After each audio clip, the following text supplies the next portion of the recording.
June 6, 1944. D-Day.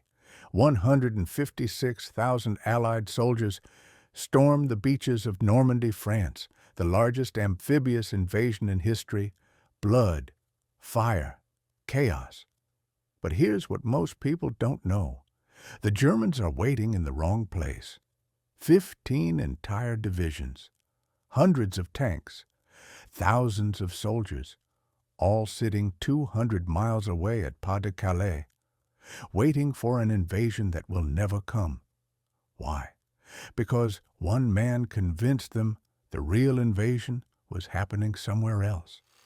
That man was not a general, not a soldier, not even British. He was a Spanish chicken farmer who never left London, who never fired a gun, who invented an entire fake spy network out of thin air. The Germans trusted him more than their own intelligence officers. The British knighted him. Both sides gave him medals. His code name was Garbo, and he lied to Hitler. This is the story of Juan Pujol Garcia, the greatest actor of World War II, the man who saved D-Day with nothing but a typewriter and 27 imaginary friends. February 14, 1912. Barcelona, Spain. Juan Pujol Garcia is born into a middle-class family. Quiet kid, hates violence, loves books. 1936. Spanish Civil War erupts. Pujol is 24 years old. He sees atrocities on both sides.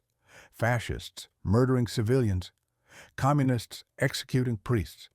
He decides both ideologies are poison, but one is worse. Adolf Hitler backs Francisco Franco's fascists. Pujol watches Nazi Germany spread across Europe like a disease. Poland, France, Belgium, Netherlands, Norway. 1940. Pujol is 28, married, running a small poultry farm. He makes a decision. I have to do something. He walks into the British embassy in Madrid, asks to join British intelligence. They laugh him out of the building. No experience, not British, no connections. He tries the French. Rejected. 1941. Pujol is frustrated. The Nazis are winning. Nobody will let him help. So he decides to lie his way in. January 1941. Pujol walks into the German embassy in Madrid, puts on his best pro-Nazi face, tells them he hates the British, wants to help the fatherland. The Germans are skeptical, but they're desperate for intelligence from Britain. They give him a test. Go to Britain. Report back what you see. One problem.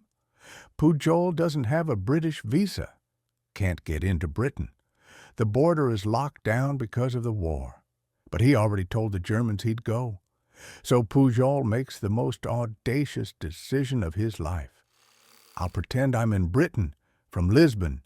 He moves to Lisbon, Portugal, buys every tourist guidebook he can find, train timetables, maps, magazines, library books about British culture, and he starts writing fake intelligence reports. Detailed, specific, convincing. He invents his first fake spy. A Dutch airline employee working for KLM in London. Doesn't exist. Pure fiction. He writes, "My contact in London reports heavy military activity near Liverpool." He has no contact. He's never been to Liverpool.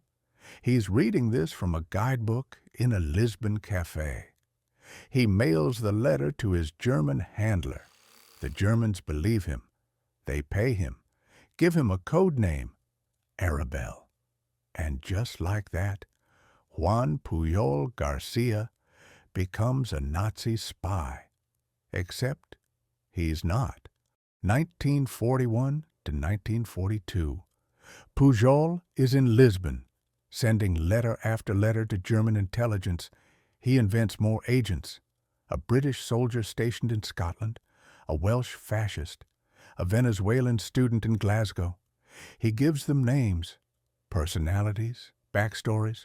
The reports are detailed, hundreds of facts, troop movements, ship locations, factory outputs, all fiction. But here's the genius. Pujol makes mistakes on purpose. He writes that British men will do anything for a liter of wine. Brits don't drink wine by the liter. They drink pints of beer. He describes Liverpool as being near Scotland. It's not. It's 200 miles south. He calls Glasgow dock workers drunken and immoral because he read that in a novel once. The Germans don't notice. They're too excited to finally have a source inside Britain. They codename him Arabel.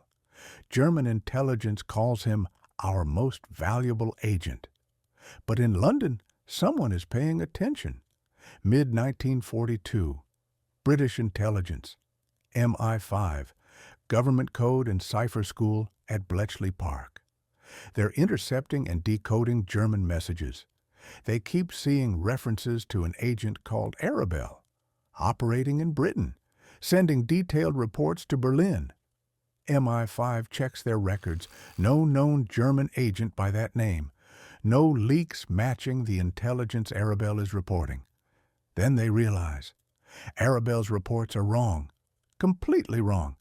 There's a fake German spy operating somewhere outside Britain, making everything up.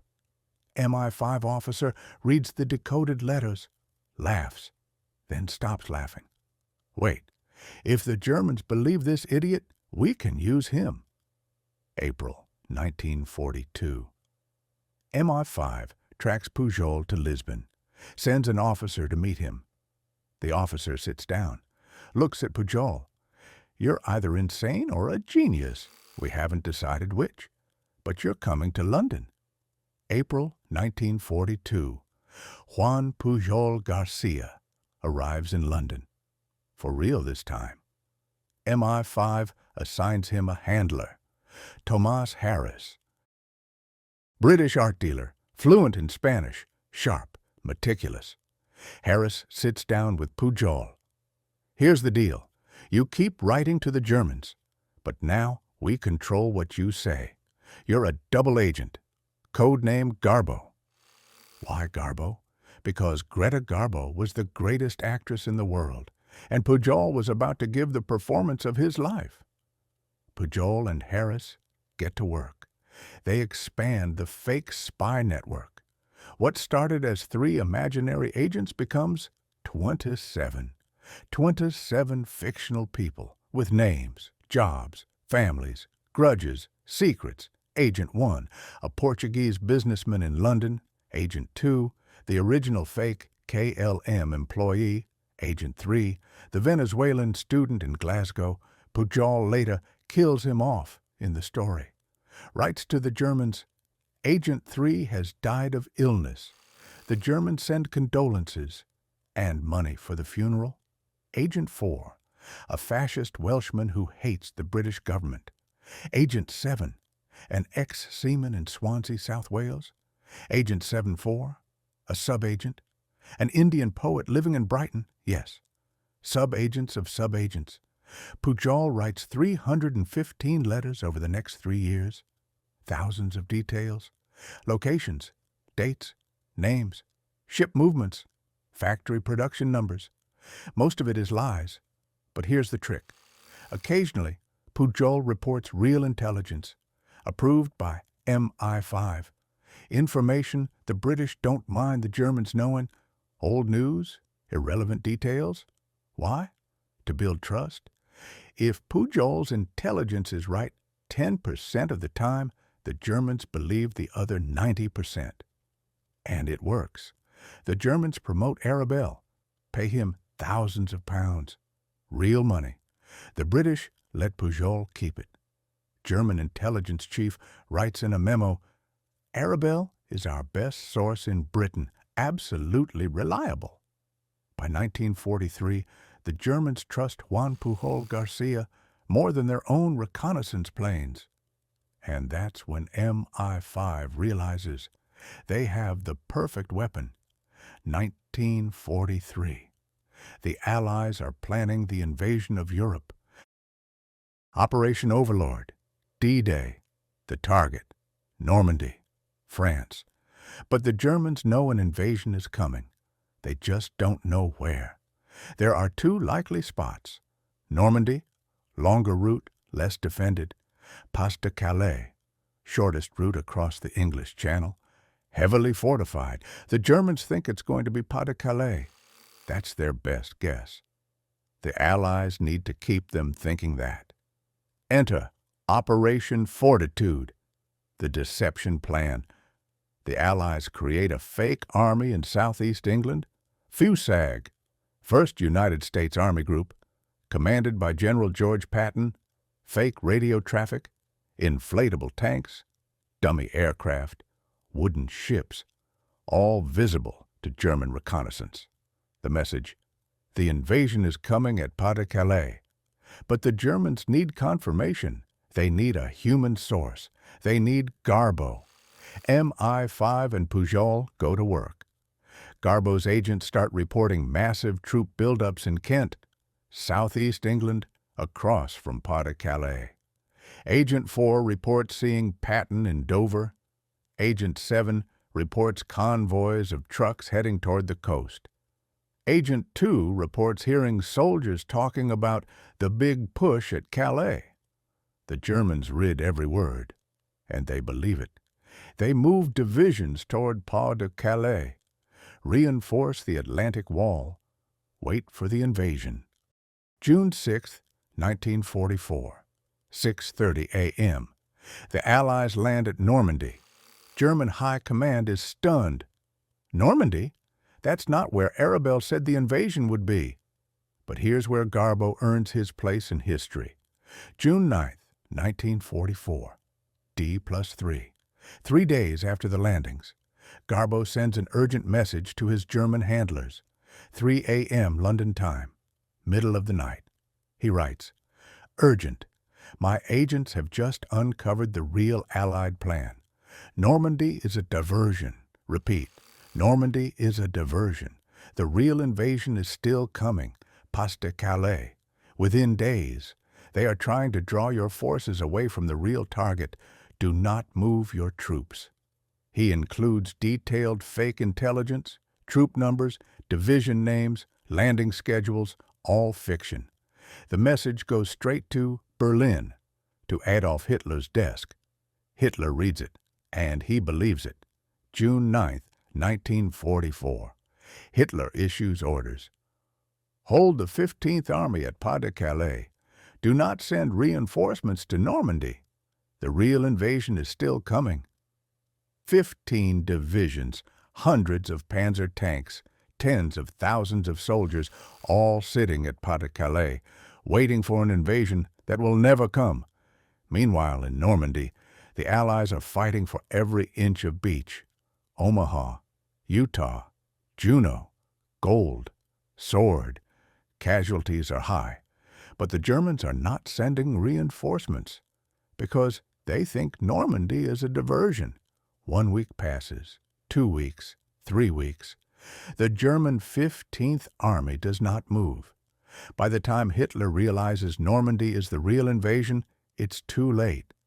The Allies have secured the beachhead. Tens of thousands of troops are pouring into France. The deception worked, and Garbo is the reason. Historians estimate that Garbo's lie kept the German 15th Army out of the Battle of Normandy for 7 weeks. 7 weeks. If those divisions had reinforced Normandy in the first 72 hours, the invasion might have failed. Thousands of Allied soldiers might have died on those beaches. Instead, they lived because of one man and a typewriter and 27 fake friends. July 1944, the Germans are still convinced Garbo is their best agent. They award him the Iron Cross, 2nd class, one of Germany's highest military honors. The irony is insane. A Spanish double agent, working for the British, receives a Nazi medal for lying to the Nazis. But it gets better. The British award Garbo the MBE, member of the Order of the British Empire. Juan Pujol Garcia is the only person in World War II to receive medals from both sides. The Germans think he's a hero. The British know he's a hero. And nobody on the German side has any idea. May 8th, 1945. Germany surrenders. The war in Europe is over. Garbo's mission is complete. But there's a problem. The Germans still think Agent Arabel is their loyal spy, living in Britain, reporting to Berlin. If Nazi remnants find out Arabel was a double agent, they might come after Pujol, hunt him down, kill him. MI5 and Pujol come up with a plan, fake his death. 1949. MI5 spreads a rumor. Juan Pujol Garcia has died. Malaria in Angola, Africa. The story makes it into intelligence circles. The Germans who are still alive hear about it. Arabel is dead. Pujol packs his bags, moves to Venezuela with his wife, opens a small bookshop and language school in Caracas. He disappears. For 35 years, the world thinks Juan Pujol Garcia is dead. 1984. London. British writer Nigel West is researching a book about World War II deception operations. He gets access to declassified MI5 files. He reads about an agent called Garbo, the double agent who fooled the Nazis, the man who saved D-Day. West is fascinated. He wants to know more. He assumes Garbo is dead. The file says he died in 1949, but West is thorough. He tracks down Garbo's family, contacts distant relatives in Spain, and he discovers something shocking. Juan Pujol Garcia is alive, living in Venezuela, 72 years old, running a language school in Caracas. West sends a letter. Pujol receives the letter, reads it, stares at the wall for 10 minutes. His secret is out. For 35 years, he's lived in anonymity, told almost no one about his past. Not even his children knew the full story. He writes back to West. Yes, I am Garbo. I thought my story would stay buried forever. West convinces him to come back to London. 1984, Juan Pujol Garcia steps off a plane at Heathrow Airport. His first time back in Britain in 40 years. He's greeted by former MI5 officers. Some of them are old men now, in their 70s and 80s. They shake his hand. Some of them cry. One officer says, "We won because of you." Pujol visits MI5 headquarters, sees the old files, his letters, the decoded German messages. He gives interviews. The British media goes wild. The spy who saved D-Day, alive after 40 years. Pujol is invited to the 40th anniversary of D-Day, Normandy, France, June 6, 1984. He stands on the beaches, Omaha Beach, where thousands of Allied soldiers died. An American veteran walks up to him, shakes his hand. The veteran says, "I landed here on D-Day. I'm alive because of what you did." Pujol doesn't know what to say. He just nods. After the trip, Pujol returns to Venezuela. He's asked, "Why did you do it? Why risk your life to fool the Nazis?" Pujol's answer is simple. "I hated fascism. I hated what the Nazis were doing to Europe. I couldn't fight with a gun, so I fought with words." He's asked, "Were you ever afraid?" Pujol smiles. "Every day. If the Germans had found out, they would have killed me and my family, but I kept going because it mattered." Let's talk about why Garbo's deception worked. First, volume, 315 letters, thousands of details, ship names, division numbers, locations, dates. It was too elaborate to be fake, the Germans thought. No one could make up this much detail, but Pujol did. Second, consistency. Pujol never contradicted himself. Every fake agent had a personality, a history, a voice. Agent 4, The Welshman sounded different from Agent 7, the ex-seaman. Pujol was writing 27 different characters, and he never broke character. Third, sacrifice. Occasionally, Pujol reported real intelligence, approved by MI5. For example, he told the Germans about a real Allied convoy, but he sent the message too late for the Germans to do anything about it.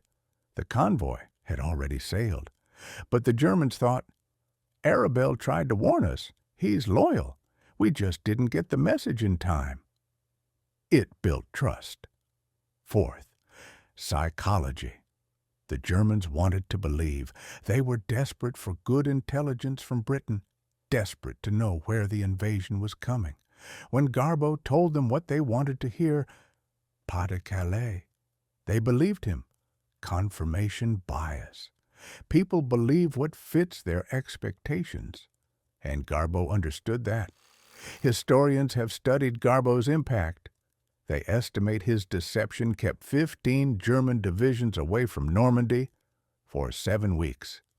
15 divisions, roughly 250,000 soldiers.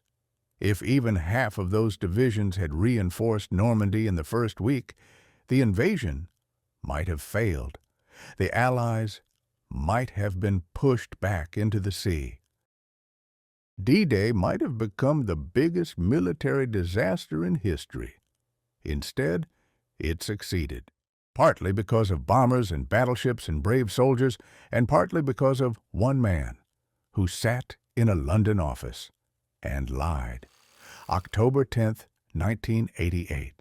Caracas, Venezuela. Juan Pujol Garcia dies, age 76. Natural causes. He's buried in Venezuela. His widow later donates his medals to the Imperial War Museum in London, the Iron Cross from Germany, the MBE from Britain, side by side in a glass case. The only time in history those two medals sit together. After Pujol's death, more details come out. Declassified files, interviews with former MI5 officers. Some people ask, did Pujol do it alone? No, he had help. Tomas Harris, his handler, the man who managed the operation, coordinated with MI5, approved every letter. Harris died in 1964. Car accident in Spain. Some say it was suspicious. Some say it was just bad luck. We'll never know. But Harris doesn't get the same recognition as Pujol. Why? Because Pujol was the actor, the voice, the man who sold the lie. Harris was the director, but Garbo was the star. Juan Pujol Garcia never fired a gun, never parachuted behind enemy lines, never set foot in Nazi Germany. He didn't storm a beach, didn't fly a bomber, didn't charge a machine gun nest. He sat at a desk in a small office in London, and he wrote letters. But those letters changed the war. He invented 27 people who never existed. He convinced Adolf Hitler that Normandy was a diversion. He kept 15 German divisions 200 miles away from the real battle, and he saved thousands of lives. Intelligence wins wars. Not just firepower, not just courage. Intelligence. One man with a typewriter and an imagination, and the audacity to lie to the most evil regime in history. The Germans paid him. The British knighted him. Both sides gave him medals, and he did it all with nothing but fiction. Sometimes the greatest weapon isn't a gun, it's a story. And Juan Pujol Garcia told the best story the Nazis ever heard. This is Liberty Frontline World War II. Subscribe for more untold stories from the front lines of history.